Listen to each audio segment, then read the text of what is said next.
हाल में हुए बिहार चुनाव शायद भारतीय इतिहास के सबसे अनफेयर इलेक्शन थे। जिस स्तर की धांधली, जिस स्तर की चुनावी हेरफेर हमने यहाँ देखी, वह हर किसी को हिलाने के लिए काफी है।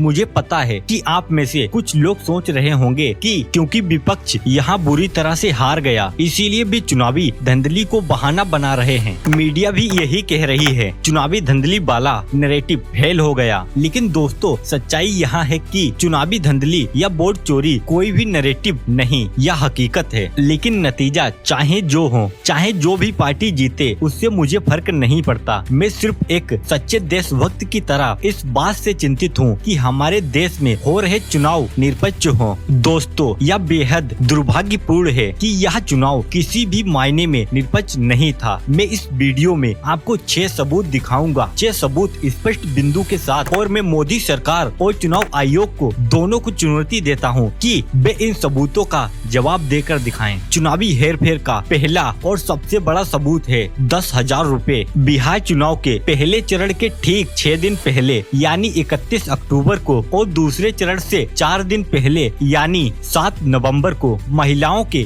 बैंक खातों में 10-10 हजार रूपए ट्रांसफर किए गए। मेरी राय में और कई लोगों की राय में यह एक कानूनी रिश्वत थी और इससे वोटों को प्रभावित किया गया। दावा किया गया कि हर परिवार की एक महिला को एक छोटा व्यापार शुरू करने के लिए 10,000 रूपए दिए जाएंगे। इस योजना के तहत कुल 1,25,00,000 महिलाओं को 10,000 रूपए दिए गए। यह भी वादा किया गया कि 6 महीने बाद इन महिलाओं को लाखों रुपए मिल सकते हैं। इन योजनाओं का लाभ पाने के लिए महिलाओं को जीविका सेल्फ हेल्प ग्रुप में शामिल होना था और इन महिलाओं को जीविका दीदी कहा गया। पहली नजर में यह एक कल्याणकारी योजना लगती है और इसके फायदे देखे जाएं तो मुझे इससे कोई समस्या नहीं। लोगों को छोटा बिजनेस शुरू करने के लिए पैसे देना कई बार प्रभावी साबित होता है, लेकिन समस्या थी इसकी टाइमिंग और लागू करने का तरीका। योजना का ऐलान चुनाव से ठीक पहले सितंबर में किया गया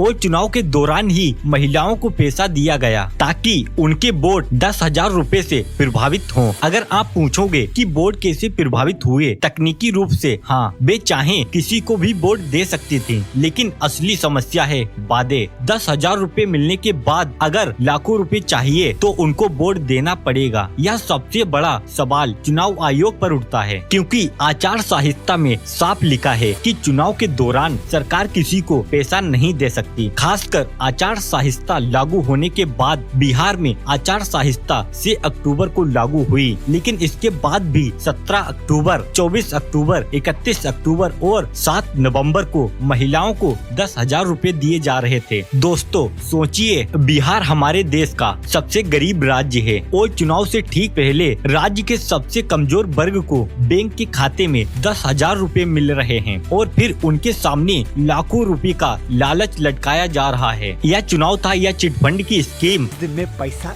डबल, 25 दिन में पैसा डबल। दिलचस्प बात यह है कि भारतीय इतिहास में जब भी किसी राज्य सरकार ने ऐसा किया, चुनाव आयोग ने इसे कभी भी नहीं होने दिया। उदाहरण के लिए मार्च 2004 में चुनाव आयोग ने तमिलनाडु की जयललिता सरकार को किसानों को पैसा देने से रोक दिया, जबकि यह योजना आचार संहिता लागू होने से 1 साल पहले से चल रही थी। इसी तरह मार्च 2011 में तमिलनाडु में DMK सरकार को फ्री कूलर, टीवी बांटने से रोक दिया गया। यह योजना 2006 से चल रही थी, लेकिन चुनाव आयोग ने कहा चुनाव करीब होने के कारण फ्री सामान नहीं बांटा जा सकता। और हाल ही के उदाहरण लें तो मार्च 2024 में आंध्र प्रदेश की सरकार को 6 योजनाओं के तहत लोगों को